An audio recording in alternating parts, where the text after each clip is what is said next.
this at track number 9. Stay on the right track and let your light shine. Step by step, reach for what's true. Track number 9, your greatness is waiting for you.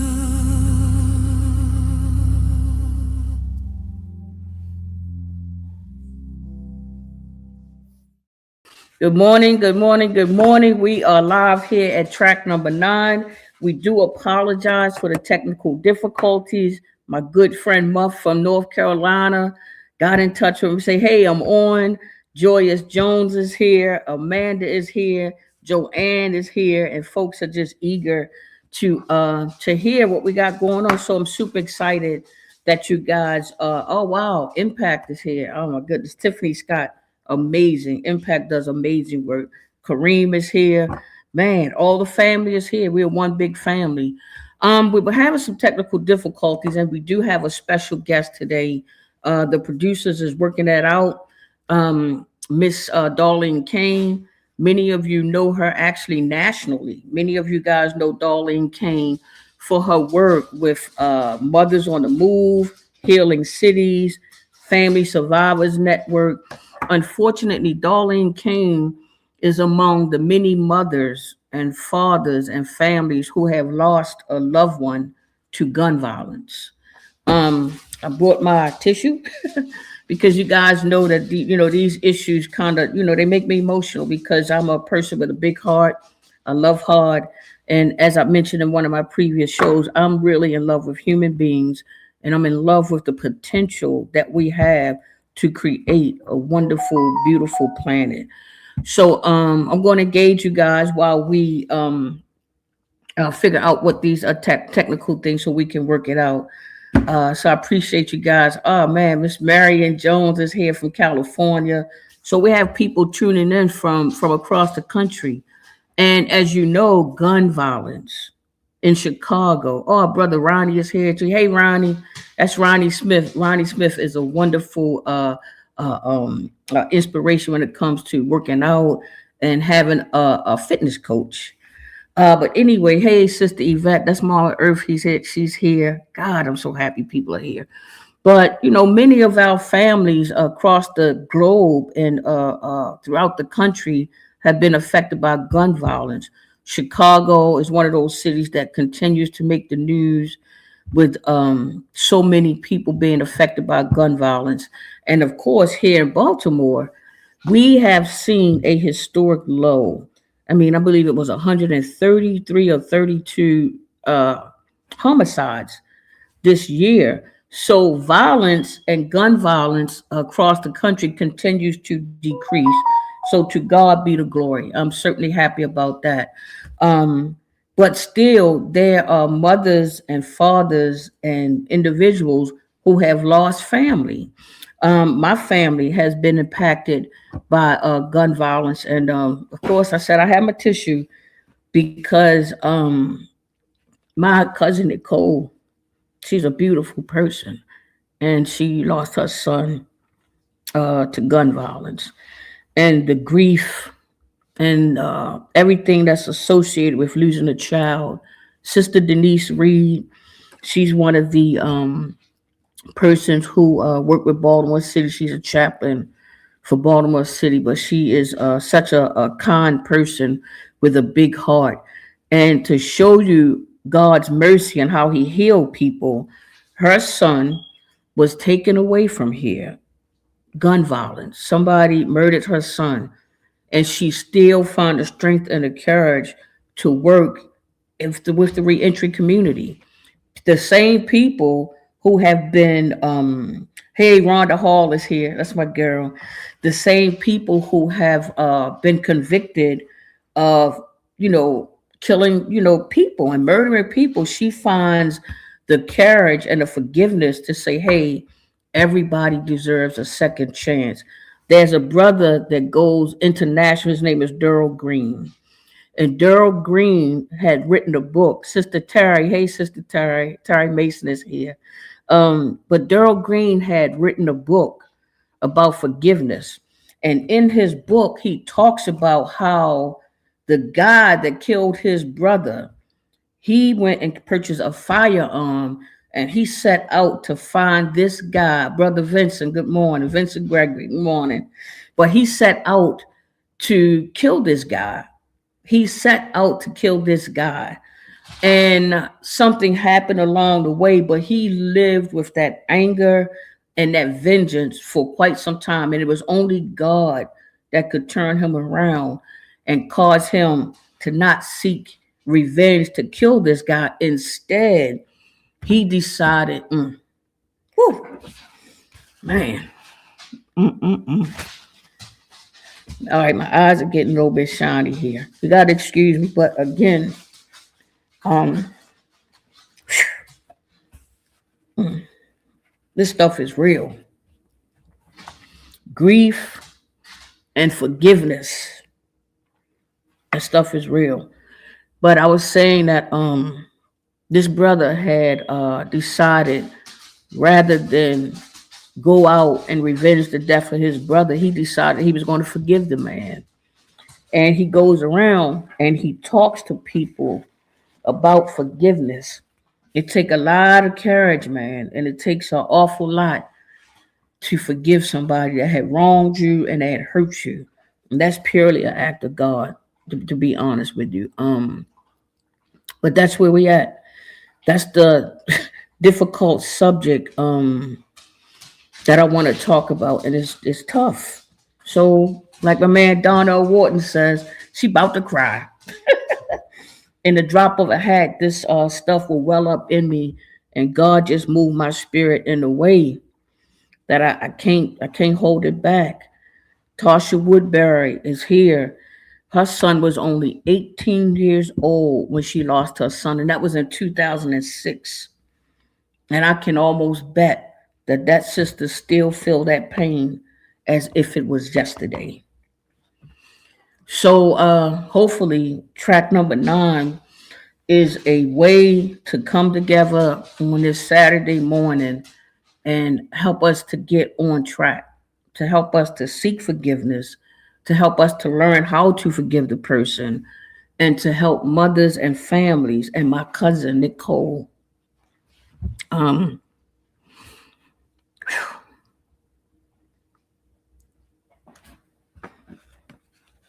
to help us move forward and to just heal.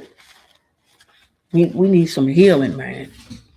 We need some healing. The legislative session has started here in Maryland, in Annapolis. Our legislative session is, oh man, it is from January 14th. It just started to April. So, hey, Miss Jackson. Miss Jackson is in the building. Another sister that's going through an awful lot, fighting battles, and yeah, she's here. I'm glad you're here, sister. But now we have legislation that will be proposed. Hey, Patrice, the bimbos in the house. But we have legislation that's going to be proposed that is concerning our juveniles. There is Brother Davon Love talks about juveniles. Our former senator champion, Jill Carter, she had, pushed a lot of bills, concerning juveniles. And in some instances, in the children committing, some heinous crimes. We talk about children, but you have a 16-year-old that possibly could have taken your son. Up in Edmondson Village, we had a 9-year-old child that murdered a 15-year-old child. Miss Strada, I forget the kid's first name, but there's some legislation. It's the Strada law that's being pushed, and I haven't really looked at the legislation that good. But we are just at an impasse where what do we do? What do we do? How do we keep our children safe? Do we charge children as adults? Do we say Well, you committed an adult offense, then maybe you should go to an adult prison. So there's all these things going on. Hey, Keisha, there's Keisha here. Um, but how do we get this thing to a point where we can have public safety? And how do we keep our children safe from going to school, being bullied, from going to school and somebody steal a jacket from your child and murders your child? Tasha says the pain never dissipates. She said, but we develop healthy coping mechanisms to help us navigate the trauma. And that's what it is. I feel like all of us are in this bubble full of trauma. You have the mother who lost her son at 16 because he committed the murder. Then you have the mother who lost her son because he was the victim. And all of these people are all in one big bubble of trauma. And it's I know we can't come up with one, there's never one solution. But it is my prayer that we can get on the right track, if you will, and figure out what to do with the youth and the juveniles and the children who are committing the offenses, and adults too, just people, period. And to help the families who have, hey, there go Miss Simpson, good morning. And to help, I don't know, hey, we got somebody tuning in from White Marsh. Hey, Miss Simpson. But how do we come up with these solutions? Sister Terry says charging children as adults is not the solution. So we have differing opinions and everything, man. And I don't know. I know my family's hurting. I know when I think about my cousin Nicole and her loss, it crushes me. It just absolutely crushes me. Oh man. And Drea say she's sending love from the Bull City. That's Miss Hudson. That's Andrea Hudson. She's from down Carolina. And I'm glad that she's tuned in because again, gun violence is affecting the entire nation. Everybody is being affected by gun violence. Um, some people think the solution is purchasing a gun yourself and making sure that you have a gun in your house to protect your family. I know that I know in the Nation of Islam, they don't even believe in carrying guns. They believe that, God will fight your battles for you, that you don't need a gun to resolve your issues. And I wish everybody would think about that you don't need a firearm or a gun to actually resolve your issues. So yeah, that's where we are at. Hey, Bobby Stewart is here, Brother Robert is here tuning in. And we actually have some wait a minute, sister Mother Earth said, if we can pull through this, it's in my heart to do a spiritual healing circle for those who are mourning from the senseless murdered, to have a sacred space of healing for the family. She said, let's do it. That's Mother Earth, man, a beautiful sister, and that's what she believes. And she believes in healing. She believes that if we can heal, then we can stop hurting each other. There's a saying that goes that hurt people hurt people. So people are hurting. Thank you, Brother Justin Lewis is here, Grand Rising, brother. But people are hurting, so you tend to take that out on other folks, and you walk around and see, oh man, my sister's here. Hey, Kiana, life after release. But people tend to take that stuff, and you don't even realize it. When you wake up, I still got these tears in my eyes. I mean, my eyes, guys. I'll get so emotional. I'm telling you. Brother Alonzo Turner Bay said that he's praying for the families. I love you too, dear brother. Yeah, but I was saying that hurt people do hurt people. If we would be honest with ourselves, when we wake up on the wrong side of the bed, we tend to take that stuff out on other people.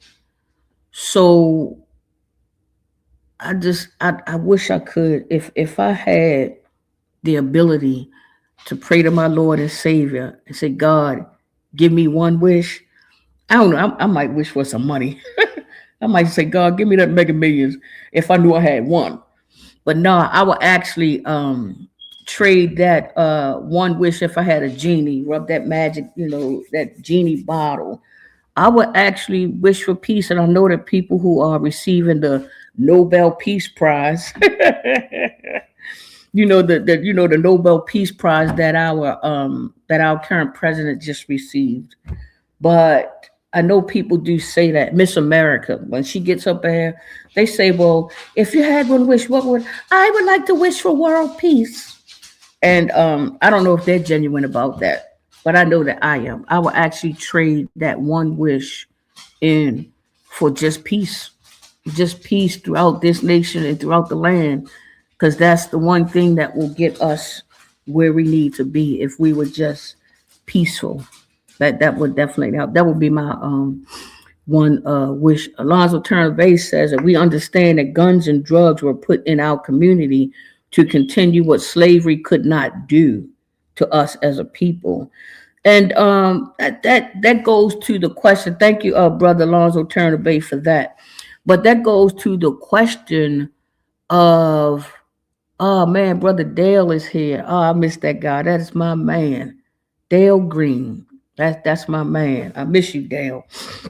But that goes to the question of when people look at Sister Roxanne Prettyman, I love you. Yeah, I know, right?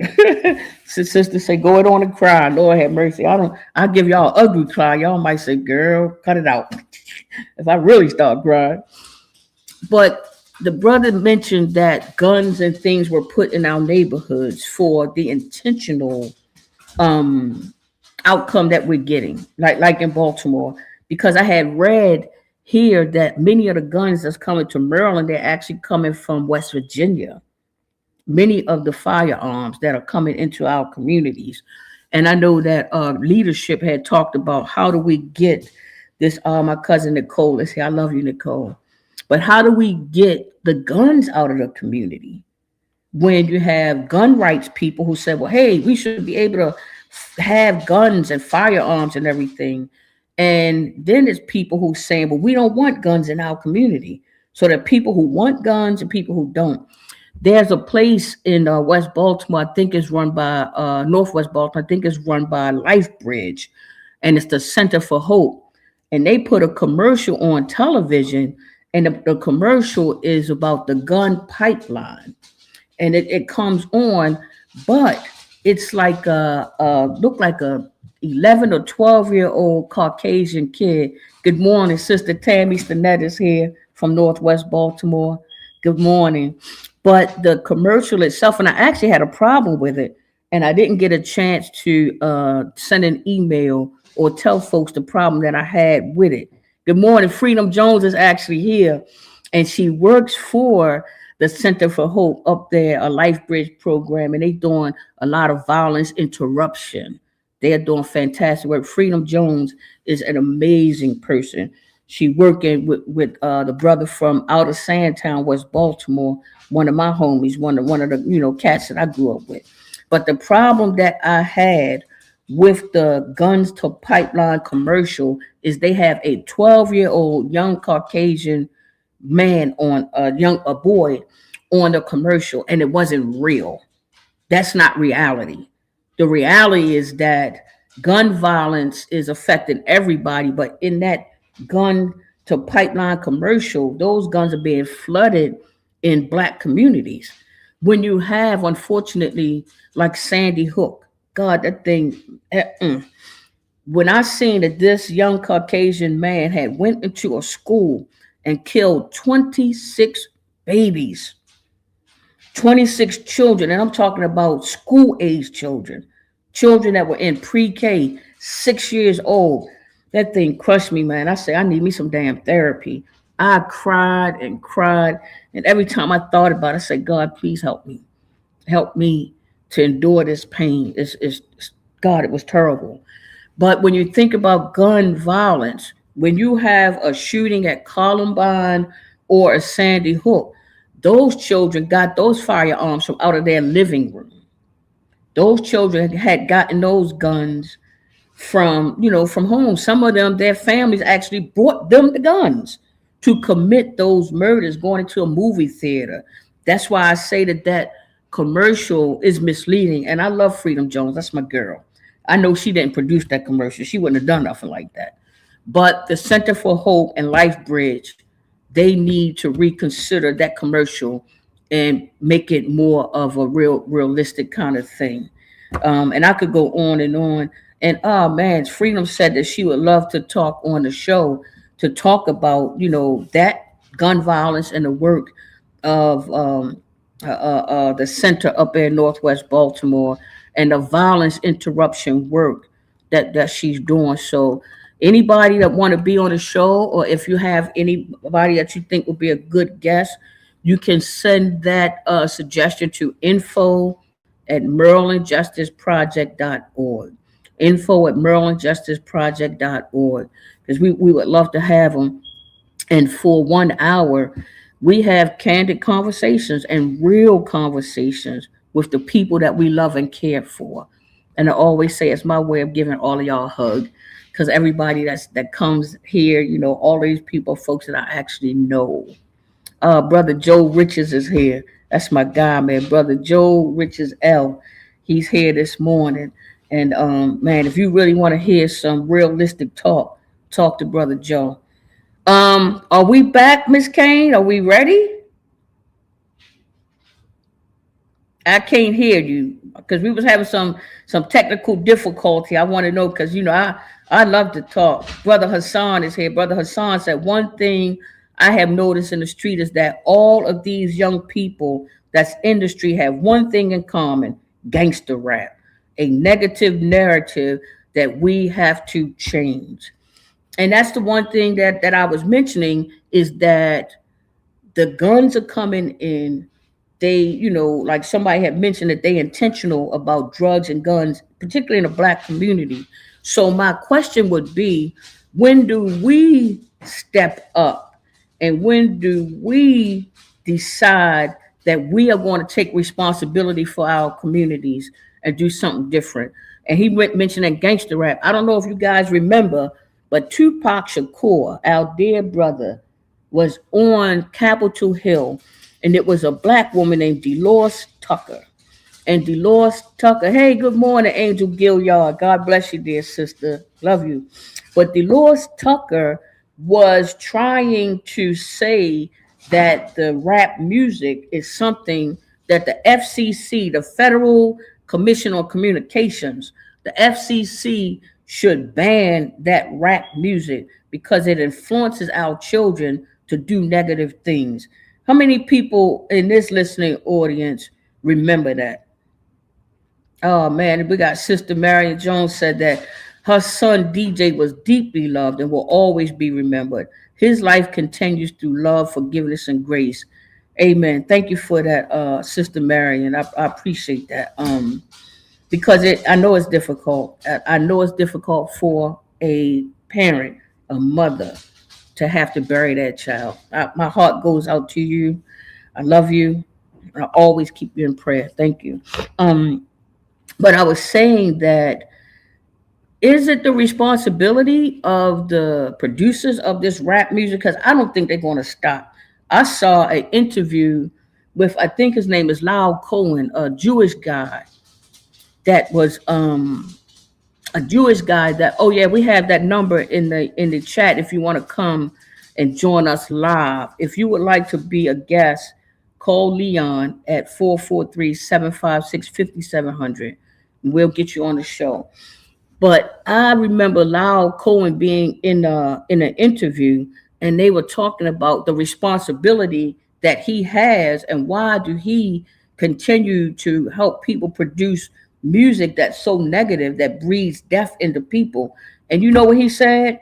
He said, look, I got a family to feed. I got mouths to feed. In other words, he's telling people, I don't care about the murder and gangster rap.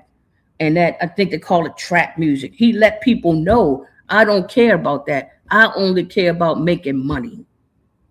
And that's unfortunate. It really is. So we see that the Lyle Cohen, he don't care.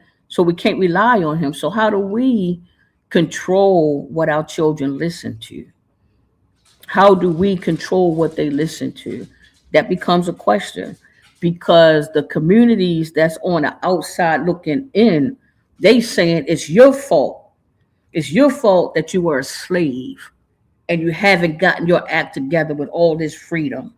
It's your fault that your mother and your father are addicted to drugs. You might claim to be the victim, so they always say, stop trying to say you're a victim. You're a victim. You're a victim. And then they shame the people who are victims. Women who unfortunately had been, molested and hurt by people, they will blame the victim. They will say, well, you shouldn't have had on those tight shorts. You shouldn't have had on that provocative stuff. Why would you go out on a date with this man if you knew this and knew that?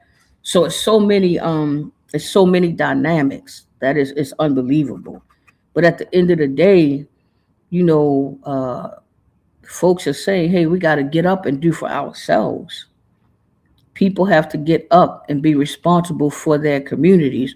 So therefore, you have violence interrupters. I know Muff down in Carolina.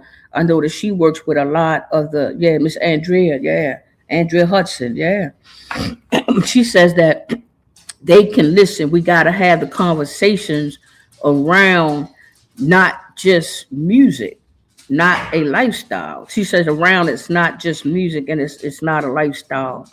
Yeah, because I know, again, my homegirl, Andrea Hudson Muff down in Carolina, I know that she worked with a lot of the violence interrupters and a lot of the teams down there that's trying to intercede and stop some of these beefs and try to get people to look at their situation. And most of the time, if you can get their attention, they'll realize that what we beefing about is not even worth it. But emotions arise. And when you get all emotional, you get yourself involved in some things that you probably shouldn't have. This morning, we have a lot of brothers and sisters that are formerly incarcerated that's tuned in. Some of them may have served 30, 40, 42 years. So they themselves can tell you about their own story, their own situation. Ms. Simpson says that I feel like it's not the music, it's the peers, the people they see every day and people they look up to. The youth don't have a big pool of good present role models. And I gotta agree with Ms. Simpson on that to a degree, because again, folks know I'm formerly incarcerated. I'm from Sandtown. I've had, watch family members use drugs. I watched drugs being sold in my community. I just watched, all this stuff go down. And Miss Simpson is kind of right in saying that they don't really have a lot of role models to kind of look up to. A lot of kids aspire to be like the drug dealer down the street. Let me see. Alonzo Turner Bay says, y'all may not remember, there was a European rock group that had a song that had their children sing, "We don't need no education." And those European parents got that song banned on the radio. Yeah, because that's crazy that for people like we don't need no education. That's why you got these children now, and I ain't even trying to be funny. They don't know that 2 + 2 is 4. And they out there selling drugs on the street, and an older person to come up to them and say, give me a $3 piece, give me a dime, and give me a bag of weed. And they get a person $20 back in change because they can't count. The children can't even count, and they out there on these streets. They can't fill out an application. And it's like, man, are the schools failing them or are the parents failing them? So that is always going to come back to who is responsible for what we see in our streets. Who is responsible for the carnage? Because I listen to people and they will blame the victim. They will say to a mother, well, you should have been with your child. You lost your child. You should have been with your child. And the mother will tell you, I have been working 2 and 3 jobs just to put a roof over our heads. I can't be with my baby all day, every day. So when that mother sends her baby to school for those 8 hours, the teacher spent damn near, no curse word, Teachers spend doggone near more time with their children than you do. And that's only because they're in that classroom many, many hours throughout the year. So the parents are looking at the teachers as sometimes to say, teachers are like a babysitter. Like you drop this kid off, he come to school, he cussing, he bang the teacher in the eye, she got a swole up eye, he running around doing everything he big and bad enough to do. So then the teacher saying, "What are you doing at home?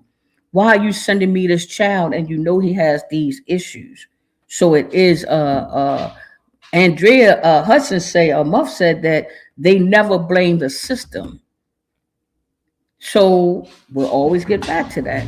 Is it the system that's been created that continues to produce this carnage, or is the onus and responsibility on the people to help change things that's going on? It's tough, and it's no one real solution, because at the end of the day, the pain is just insane. It really is.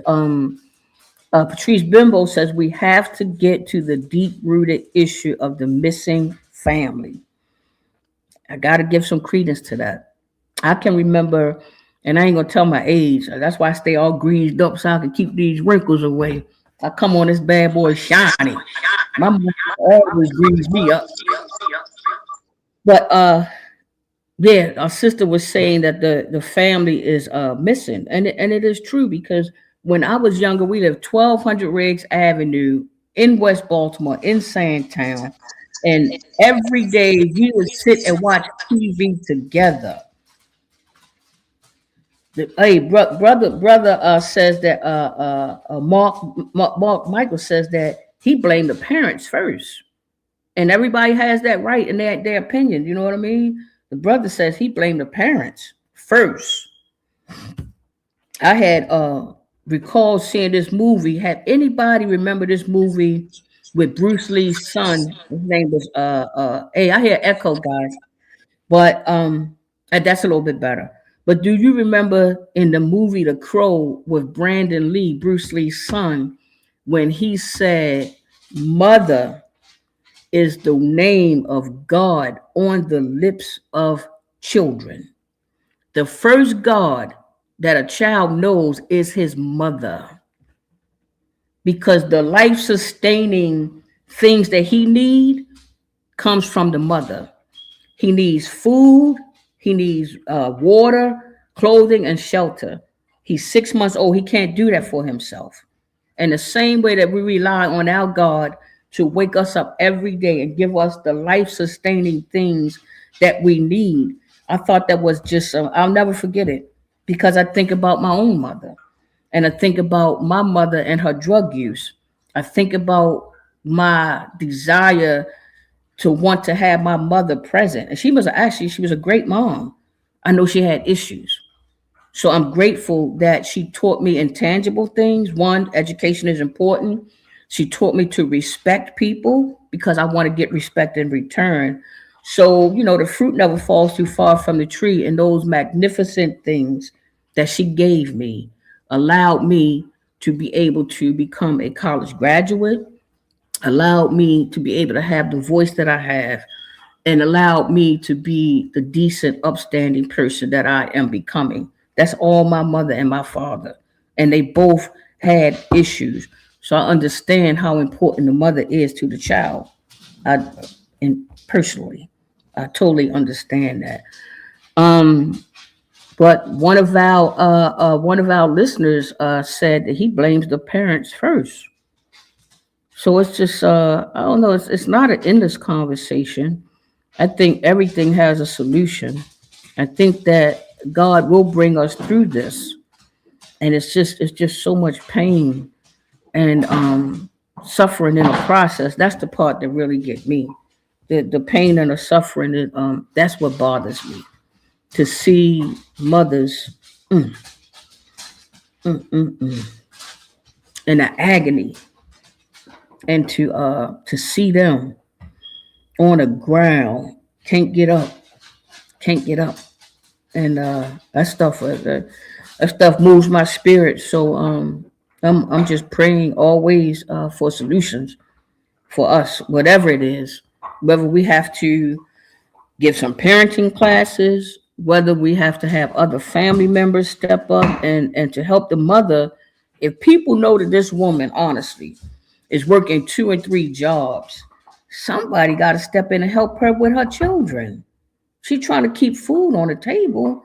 So it's like, because I can remember back in the day, the church for the community was the place. That was like the hub. You could go to the church, get a meal. You can go to the church and help get your rent paid. You can go to the church for school. That's where they had a lot of schools at. The schools was in church. Oh, our sister Maisha is here. Sister Maisha Dumpers was a previous guest. She said the young people take the lyrics and let it live in their heads. Then that act of it. As a community, we got to heal so peace can come in. I wish they could have the elders we had, like Sister Sawyer. Oh wow, yeah. I'm just gonna share real quick who Sister Sawyer was. Sister Sawyer lived in Sandtown at Mount Street, Mount and Riggs Avenue. And when she would start off from Mount Street and walk down towards Fremont Avenue, it was like tumbleweed. All the children would come. She was like the Pied Piper. And my grandmother would say, hurry up and get your church clothes on. Sister Sawyer coming. My grandmother would give us 50 cents. And many people know I've already shared, I've been honest. I would give Jesus a quarter and I would take a quarter. And I would go around on Winchester Street to Miss Gladys' penny candy store, get me 25 pieces of candy. Then I'll go it on to church. But Sister Sawyer was that one person that came, and everybody in Waco Street, Stockton Street, Stricker, Gilmore, all of those streets, she would come walk down the street. And by the time we got to Pitcher and Fremont to the church, she had a whole slew of children with her. So, like Miss Maisha said, we need more of that. We need more people who are willing to come and say, "Hey, let me get these children into church, into the mosque, into the synagogue.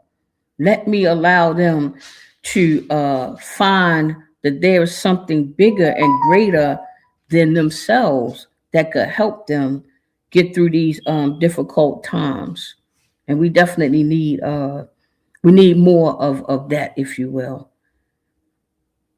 Sister Keisha Mann said we send them to learn and don't think they will be unalived at school. Man, I think that's why people are having a hard time with this new cell phone law. They got a cell phone law that came out, it might have been in California, and it may come to Maryland soon. Children cannot have cell phones in schools at all. And I know that that's going to drive some parents bananas because they like to be able to talk to their kids at all times. So I know that's going to be difficult. So that law might be coming to Maryland soon because you don't expect your kid to be unalived at school and you like to stay in touch with them. We got another comment from Miss Simpson, from Miss Kia Simpson. She says a big problem is a lot of the kids don't have their fathers. That's a really big part too. Moms can tend to be lean. Moms tend to be lenient. Fathers are more stern. We need more present fathers. That's another one of those things where they blame the families and the mothers when they say that that particularly African American kids are fatherless children. They will go and make fun and poke fun. Some people are just cruel and talk about, I bet you don't even know who your daddy is. I've seen, some cruel people say that to trying to be spiteful, saying that, the black community particularly has a problem with missing fathers. And I won't, say that that is all of the issue, but I will say that 70% of households in the whole state of Maryland is led by single mothers. That's damn near 100%. No daddy in sight. Single mothers, 70%. Sister Rhonda Hall said being a grandmother who supports her grandchildren 100% can say that the school system, the legal system are definitely failing our children. I support my grandchildren 100%, and I am still fighting. And that is, yeah, Rhonda Hall. If I had to say who gets to be grandmother of the year of the century, it would certainly be Rhonda Hall. Man, listen, this sister keeps she keeps her grandbabies involved with everything and keeping them in church. They are amazing children, and I'm almost certain that they're going to grow up to be amazing human beings. Sister Consuela Green is here. Good morning. She says she was running a little bit late. Well, you ain't gonna get fined this time for your lateness. You good? Sister Darlene, are you in the studio yet? Because you guys know I can talk. I will talk to you for this hour. I will love up on you, and I will try to put as much as I can out in the universe so that we can be on the right track. Many people know me, and I say it all the time. I've been in a few interviews, and I always say it, and I mean that I'm willing to give every ounce of me until God called me home to see to it that we get on the right track. Any volunteering I need to do, any issue I need to usher in, and that's just how God made me. I didn't have to go to school for that. I don't have no degrees for that. I'm just in love with human beings, and I want us to get it right. My brother Gregory is here. Good morning, Gregory. Can you hear me now, Sister Darlene? I can't hear you. Yeah. Okay. We might have to bring Darlene back next week, but it's all good. We're gonna keep it moving. But and I'm going to silence my phone because I keep hearing this phone go off. So excuse me for 1 second. I'm gonna make sure I turn this phone, put this phone on vibrate, put it on silent. Now, meanwhile, let me see that we can have 3 people join us live right now. If you would like to be a guest, call Leon at 443-756-5700, and we will get you on the show right now on today's show. So anybody that want to jump in the studio, call that number 443-756-5700. One thing I like about difficulty when it come up, like right now we're having technical difficulty, but that's life. When you have technical difficulty, what's your plan B? How you going to maneuver? How you going to go this way or that way? I was just talking to Secretary Scruggs. She is Department of Public Safety and Correctional Services yesterday, and I had mentioned to her that there's a good book called "Who Moved My Cheese" that I think the women at MCIW could benefit from it mightily. So I'm thinking about donating, finding a way to donate that book. And the book, Who Moved My Cheese, is a book that pretty much says that when somebody move your cheese, are you going to just stand there and keep trying to find your cheese and keep asking who moved my cheese? Or are you going to move forward and go find the cheese? Oh, the book, and it's that big. It's not a really thick book, but it's a really good book that help us not get stuck, because life is always going to throw you loops and curves and everything. And the people who are most successful, they know how to deal with difficulties and technical difficulties when they arrive. I'm trying to be that person because honestly, sometimes I get stuck. And I'm like, oh God, what am I going to do now? So I am striving to try and be that person. So again, if anybody that's chiming in, Tasha, I know you lost a son, unfortunately, like 2006. So I would love for you to be able to jump in. Call us 443-756-5700. We would love to hear from you on this subject of losing a son, the gun violence, and even what's going on right now in Baltimore. I don't know if any of you are aware, but we have this kind of back and forth between Mayor Scott and and Mr. Ivan Bates, and everybody's hoping that they can work together because it takes everybody. So folks are saying, who is responsible for this historic reduction in crime, and particularly gun violence and homicide? So that's the topic of conversation around some tables here in Baltimore City. Who should take the credit? I think it takes everybody. Personally, I think everybody can take some credit for that, because that is historic. I think that's like a 50-year. It's been maybe 50 years since they had that low. I think the number is either 132 or 133 folks that have unfortunately been unalived in our city. That's significantly low, very low. Oh, brother Robert Winslow, that's my guy from up Emerson Village. He says all hope is not lost. The village is coming together through programs like this. Oh, thanks, Monica. Keep up the good work, and everyone, please continue to move forward. Thank you. I don't know why, when my name is mentioned, I'm always embarrassed. I never been a person that accolades and stuff like that. I just do what I need to do. Oh, Dr. Joel Broughton is here. Good morning, Doc. Dr. Broughton is someone who's worked in the school system. So he's worked with young people for years. So he kind of gets it, and he see it and have seen it firsthand, particularly in our schools. And it's crazy because a person like Dr. Joel Broughton, he would tell the parent comes up to the school, why y'all doing this to my son? My son is my son that. And I know in some people's mind, they are saying to this lady, look, that's not the child you sent to school. The child acts one way with, hey, Keith Hope. Hi, Keith, good morning. But the child acts one way when he's with the parents, and he acts a whole different way when he's in school. So the mother is saying, no, not my child.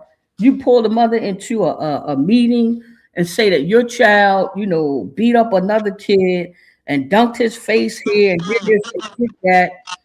Then we have somebody that's tuning in. Okay. But yeah, Dr. Joel Broughton, thank you for joining us this morning. But he could share some stories, I'm sure, because that is definitely the issue, is that child that mama sent to school doesn't behave the same way he behave at home. Miss Kia Simpson says, I haven't lost a son, but I just lost my 19-year-old cousin to gun violence. He was on Murder Inc. She said, my little cousin, only son, broke our family, just buried him 2 weeks ago. Yeah, that lady has buried her only son, 19 years old.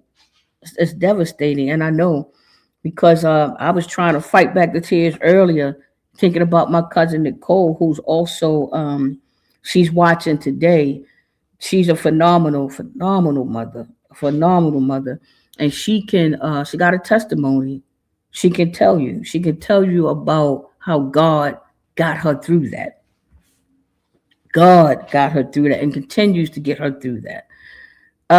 Let me see. We got TK Rich 26 says no child left behind is a huge issue. As a workforce developer for the city of Baltimore, graduates cannot read, do math, comprehend what's being articulated. TK Rich 26, I really appreciate that. And I appreciate the work that you're doing in workforce development. So, folks, you have somebody right here, right now. Oh, Tasha says that she called the phone number and left a message. Somebody, please make sure you listen out for Tasha Woodbury's call so she can jump in here live. But TK Rich had just said that these children are graduating and cannot read. They can't do math. So when somebody says the school and the system is failing them, the school and the system is failing our children. There's no way in the world that a child should be leaving school and don't know how to read, write, or don't know math. They have children. I think they had did an investigation for Baltimore City schools, and they had all these children that they just passed them. They got so sick of them damn kids that they said, you know what, just pass them. Pass little Johnny. As long as he come to school and sit in this chair We don't care if he worked. We don't care if he learned. Let's just pass him. That was a big scandal about those children being passing and not being able to read. Dr. Joel Broughton says we need to change the child support system. That's an interesting comment. I wish Doc was on right now. Changing. Hey, there you go. The Funnel Cake King is here. But I wish Doc could. We might have to have Dr. Joel Broughton on the show because he said they need to change the child support system. And I'm like, the child support system? Because in my mind, I'm like, look, you just need to pay. Help that lady get them Pampers. Help that lady get some milk for that baby. You need to pay. And How you doing? we have another sister that's waiting to come in the room. Ellis Visionary 152. She says she's waiting to get in the room to discuss some options. I definitely want to hear from that sister. Please try to get Ellis Visionary 152 in the room because we would love to hear options because that's what we need, solutions. How you doing this morning, Funnel Cake King? I'm doing amazing. How you doing? Track number nine. Track number nine. How you I'm, doing? I'm, I'm fine. I'm fine, dear brother. Let me share something for y'all. For those Yes. folks who don't know, the Funnel Cake King is one of those people who work with young folks. He give them jobs. He showed them about money. He showed them about finance. My man selling funnel cakes all over town. He's got his little business set up, and he brings those children in and he teach them. So I really appreciate you. Uh, let me see you there. Yeah, let us know. Like, bring us in on some of those things that you think are solution oriented. Because Ella's vision. Hopefully we get her in here. She says she has some options for solutions. Talk to us, brother. Yeah. So I thank you first and foremost for allowing me to step in for a few moments. Um, um, and what I personally feel because like we work inside of a lot of schools in Baltimore City, and a lot of kids they really kind of want to they really want to start their own. A lot of them have conversations with me about wanting to be involved and really kind of starting their own. So my perspective of just like they don't really have no solutions outside of once they do graduate. So I will honestly say that from that perspective, and I would say a perspective from being behind a wall. I was locked up for 7 years. The individuals that was behind the wall, they typically had that same type of fire, wanting to create and like they all seek help. It's just like when individuals that became adults seeking help from a prison perspective was now when I go out, I'm gonna do X, Y, and Z. So that's why I feel like we're just lacking education. It's just an all education standpoint. I personally would say that. I appreciate that. And one of the things that Dwayne Bimbo, I like to call him the funnel cake king, Yes. but one of the things that he mentioned is that some of the curriculum that's in the schools need to be challenged. Because Yes. I once heard the minister say that some of children in other communities, they are teaching them how to be the CEO, and our children are learning how to be the cashier. Yes. So you are not, Yes. and this is the climate that we live in. The climate that we live in this country, especially when it comes to capitalism and building wealth. And those are the things that the children are looking at. So yeah, I'm not surprised that they are trying to figure out how can I have my own business? How can I Yes. build some wealth? Because that's what they are seeing. In fact, I'll tell you, I was 12 years old and I had a whole pound of marijuana at 12. Oh. Yes, a whole pound, right? Oh, pal. In my mind, I wanted some things, and my family couldn't afford them. So when I saw the new sneakers, and when I saw that, it caused me to want to go in the streets and get that stuff and take care of myself and get the Yes. things that I want. But I tell you, man, I wasn't good at it because I think I gave people too much. I was just digging the bag and said, "Give me $10." I think I Yeah. was giving them Yeah. too much for that Oh, you little bit. definitely did. Yeah. Yeah. You Thank definitely God, did. thank God, my lifestyle has changed, and I'm not that 12-year-old that I had a whole pound of weed selling in Sandtown, Mosier Street, Calhoun, what name it. But I'm saying all that to say that children, I'm not surprised that children don't want to be able to do that. So one of the solutions could be challenge the curriculum. We are Yes. not in our schools enough. Take a look at all those people who got those books out of school. They had a whole book banning. And the book banning came from local people saying, I don't want my child learning about that.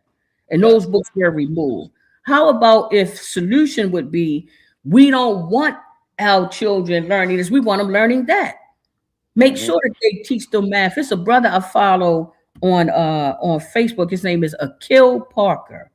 And Akil Parker is the math doctor. And he All is this math, all this math is all this literally math. yes, That's the yes. Akil Parker, all this math. He is trying to teach folks that we have to make sure that our children know this math. It's really, really important. And Dr. We got Yolanda Winkler here. Good morning, Miss Winkler. She says the system and the community. Kids aren't being disciplined lovingly because laws prevent it. When I was a kid, the community could lovingly discipline my brother and I and inform my parents. That's true. Laws keep you from disciplining your children at this point. And the Bible says something about the rod and the staff, spare the rod. But and trying to say that disciplining your kids, that definitely is one of them. But the other thing I think that we could do is that, Joel Broughton, Dr. Joel Broughton has worked in the schools, and he says that a passing grade in the schools now is a 50. Yeah. 50. That is so mediocre. Why are they allowing our kids to be mediocre? That's insane. You passing this child if he can do 50% of the stuff right, you passing him. So again, being solution oriented, we need to get our children back on the right track. We have to I find agree. a way to get some willing participants and people to go into the schools and go to those school meetings and say, hey, 50% is not good enough. Like Brother Akil, all this math, he's willing to offer tutoring to children. Sister Winkler, Yolanda Winkler says our parents coming to the school to discipline us was embarrassing. Yeah, Yes. I used to go to school number 28 at Fremont and Winchester, and my mother ran up on me one time. It was terrible. Oh, I was Yes. laid. Oh, I was laid out. And plus, I can remember a time we had a teacher at our school. They called her Killer Carter. Oh, they were scared to death of Miss Carter. She Yes, had those sir. yardsticks, and she would wrap about two or three of them around. And that was when teachers could discipline you. And she would spank your little behind. My brother Yeah. Willie Yeah. was in her class. My brother Willie was in her class, and Leroy Peters was in her class. But yeah, school number 28, right there in Sandtown, across from the market. I used to go to that school. Sister Amina is the Ramos is on here now, and what Sister says is blacks have always been taught how to be the best workers versus whites being taught how to run the workers.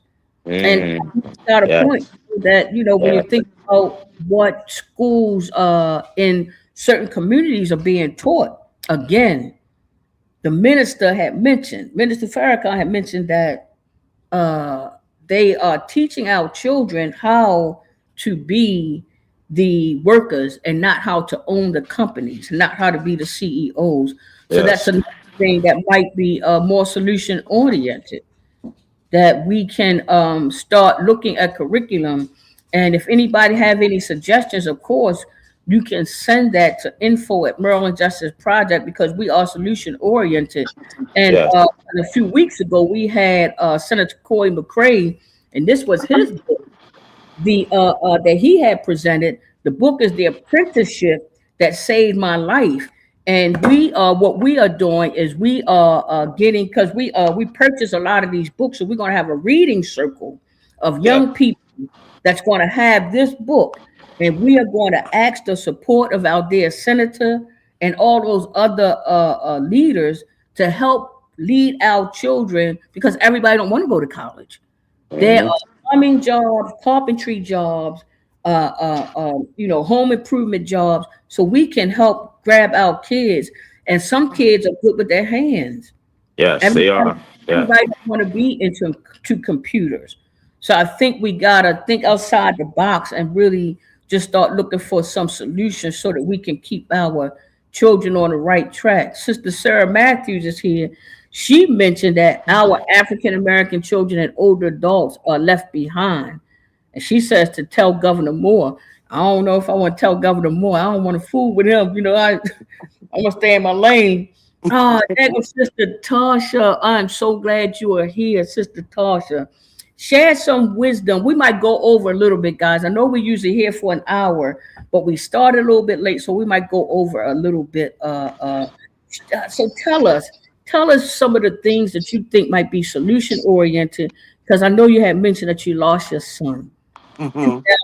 And you says the pain never goes away. So I can only imagine. And you see what's happening now. Thank God we Absolutely. do have a reduction in Hmm. harm and violence across the board. And I pray that we can continue to go that way. But on the flip side, we still have children. Dr. Joel Broughton says they pass the kids with 50%. Yeah. 50%. That is insane. So, what are some of the things that you can add to this conversation so that we can figure out how to get our kids on the right track, and the ones that are, keep them on the right track?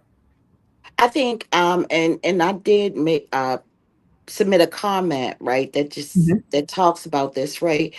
We no longer have that sense of community and village, right? While we can say blame the parents, et cetera, right? Never in history has it just been the parents who were influencing children's lives. I think about growing up. I had both parents in the home, and I had two wonderful parents. And after my youngest siblings, because I come from a large family, went to school, my mother went to work. We had aunties. I never forget my Aunt Reba, my grandfather's aunt, lived 1902 Park Avenue, and she would take care of us while my parents were at work. And she kept us in line, but it wasn't just her, it was a whole host of family members, my aunties, my cousins. We were held accountable. We had to answer to several people, the neighbor next door, right? And a lot of people will talk about, okay, it was a different time then. It was only a different time because people stopped doing it. That's the thing. People stopped doing it. People stopped caring about children that Mm, weren't of their own. And then, we had other elements that impacted what that community, right? The drug epidemic, right? We didn't have as many parents that were in the home, but we still had the grandparents that were taking care of children. But also that idea, instilling that idea, right? What we put into children, we will get out of them, mm, right? If we teach them to respect themselves and others, right? And if we respect them, mm, right, we'll get that back out of them, right? Um, my son, he was not a disrespectful kid. He was a good kid. He was an honest student. He was in his last year of high school, didn't even get a chance to go to his prom. He was murdered on May 22nd, 2006. And my thought process initially, yes, I was torn. He was my only son and my firstborn. I was torn. But as I started thinking about what happened to my son, I started thinking about the state of our community and what was happening to our children. And I said, what can I do? I thought, what can I do to try to change the trajectory of what's happening, right? Our children are lost. Our children are hurting. Our children are not feeling the love that I grew up feeling. I knew I was loved. That mm, made a major impact in my life. And I won't say that I didn't make any mistakes, but I also knew that I was held accountable by individuals that I just simply didn't want to disappoint. And I didn't want to disappoint them because of how much they loved me, right? That's mm, that village. That's that community, the neighbor next door, how she cared about me, well, a lot of times will call me. I'll never forget, she used to drink tab. It was the worst soda ever. That's an old time soda, tab soda. Oh, that soda was disgusting. And she would send me to Tasha, come here, and I would get paid for doing so. And she would even, I had to get her several bottles, right? This was glass bottles, right? A tab, and she would offer me wine. And once, the first time I took it, I did not know, but I learned my lesson. Was like, I'll never drink that again.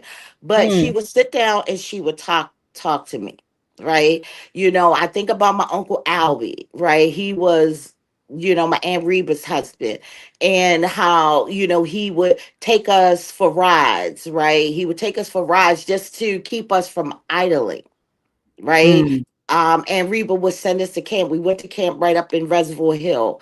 And this was her collectively working with my parents, right, to pour into us, right? mm. If we did something wrong, we knew that we had to answer to someone. So I don't know, I'm seeing something. Yeah, go ahead. It's like You the can song is continue. Yeah, you can go ahead. Keep talking. yeah, so again, that accountability to not just, those that one or those two people, right? The parents, right? But a host of individuals, right? That you had to explain why you did what you did, right? That was keeping an eye on you, right? That was investing in you, helping you get involved in something so that you won't be idle, right? And that's one of the Mm, biggest issues because, right, we do have parents that have to work multiple jobs because it's a single parent household, right? And we're not going to call them bad parents. They are not. They're doing what they need to keep food on the table, to keep lights on. We see what's happening in Baltimore with Baltimore Gas and Electric mm, continuously hiking the rates, right? The cost of food, the cost of the household, right? To maintain your household, whether you are renting or purchasing a home, is extremely high. I looked at a study that talked about the average income that a person would need to make to purchase a home these days is about $140,000. And we know that that is not the case for most individuals, right? It requires a two-parent household. And then are those two people making that $140,000, right? mm. So as a village, right, we have to stop being afraid, right, to indulge our children.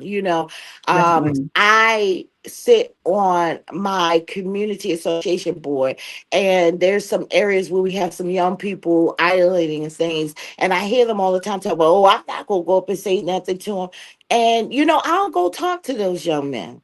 Mm, I'll go talk to those young men and engage them. And my husband does the same thing, right? Because he understands, right? We'll mhm, go talk to them. We'll give them resources. They're not cursing us out. They're very respectful. They just need something to do and they don't know how to do it. And it's possibly because, people don't know what they don't know. mm, But mhm, if we have resources and we have information, we can't be afraid to approach, just to say and start with, hi, how are you? mm. I Hello. agree. A I late agree. bishop, a late bishop that I adore, used to always say, it's nice to be nice. Yeah, yeah. Well, I appreciate that insight. And one thing that I will add is you're absolutely right when it comes to nobody is actually willing to even approach the child. They see the behavior. I'm not saying anything to that child. And I remember again, and that thing had brought me to tears. I was doing some type of work, some community service work that I had some young people that had gotten in trouble. They had to do community service. So I had them cleaning up like the park up on Frederick Road. We was picking up stuff Mm-hmm. and cleaning it up. And I looked at the kid. I said, "Come here, man." I said, "I love you. Come here." And I hugged Yeah. him.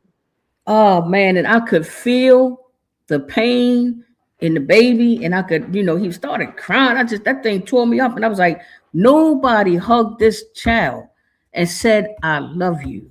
Mm. I love you. I love you." And the people that I work with my organization, with the Maryland Justice Project, they know Aaron Jones. They know Mm-hmm. Justin, my guy here. The training that we do with the solar panel training, everything I do it out of love because again, I love us, and it takes Mm-hmm. love. If the child is not getting love in the home, so what? You love up on them. You Mm-hmm. show them you love them. You take them and Yeah. buy a pair of sneakers, and you tell them Mm. and show him that attention, and I promise you, that child will look to you for guidance. Stop letting dope dealers raise our children, those Yeah. selfish bastards. Stop letting Yeah. the people on the street use our children. They our babies. God Hmm. gave them to us temporarily, and we need to take care of them. I Absolutely. appreciate you. I appreciate you so much, Miss Bennett. That's Miss Tasha Bennett. I still call her Tasha Woodbury, because that's just what I'm used to. But I use them both. Tasha Bennett and Mr. Bennett, her husband, is a beautiful human being and somebody that Yes. knows from experience. So I appreciate you. Yeah.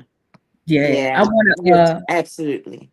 Yes, ma'am. I want to make some mentions. Oh, yeah, my cousin Nicole is on. She says, I agree. Being genuinely loved and supported goes a long way.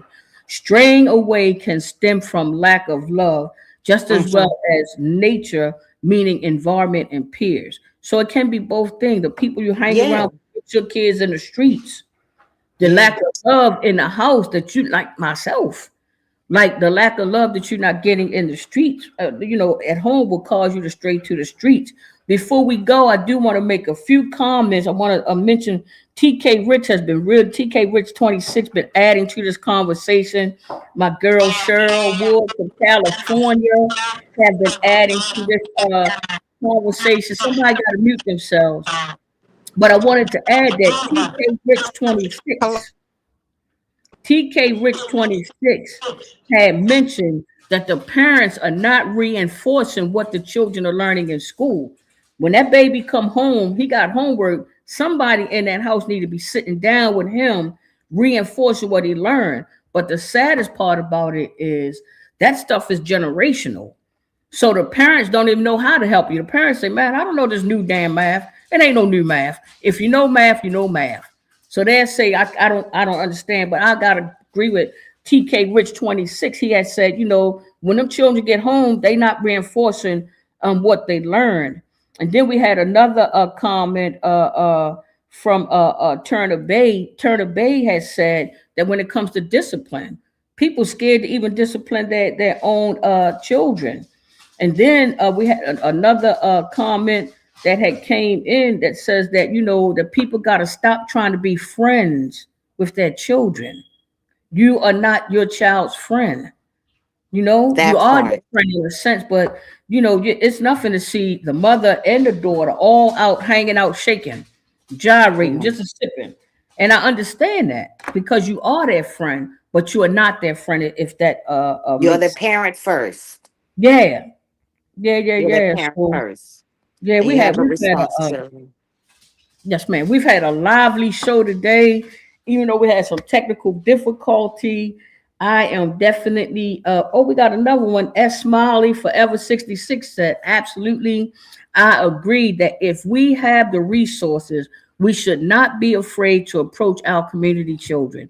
Amen. And I encourage Yes. more people to do that. And again, thank you. We had some technical difficulty. Brother Leon says we need more programs like Racquetball Revival. You guys got to check them out. It's free. It's a free activity for young people. You got to check Brother Leon out and the Racquetball Revival. And again, we had some technical difficulties, but amen, we got through it. We've Mhm. had lively conversations. We're looking for solutions. We're looking to get our children, to get ourselves and our communities on the right track. And you see that information there. That's racquetballrevival.com. If you know any young people that want to get involved, that need an activity to do, please go to that website. But before we go, the very last thing I want to mention is that we had a guest on a show. I think it was our second episode, Miss Maisha Duppins. And Miss Maisha Duppins had talked about how, as a single mother, she was able to raise two very successful children.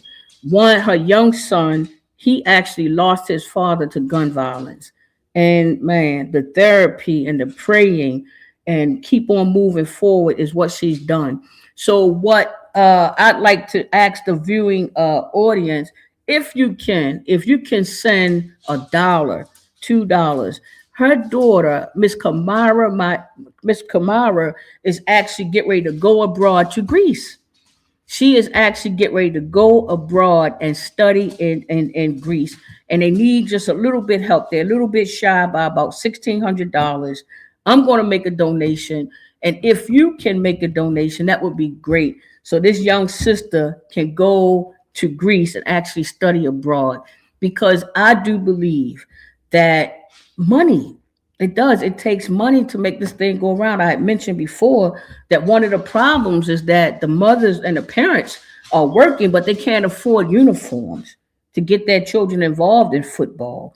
When you go out to Baltimore County, they have really good programs in their rec centers, but the parents are paying, whether it's for gymnastics, basketball, whatever it is. They have a different income in some communities where they can afford the equipment. So help this mother out so she can help keep her baby on the right track. And this young lady can add to our community and allow us to keep growing and moving in the way that God would allow us to. As always, I appreciate you guys. God has allowed us to be here for this hour. Oh, and some change. So we keep God at the center.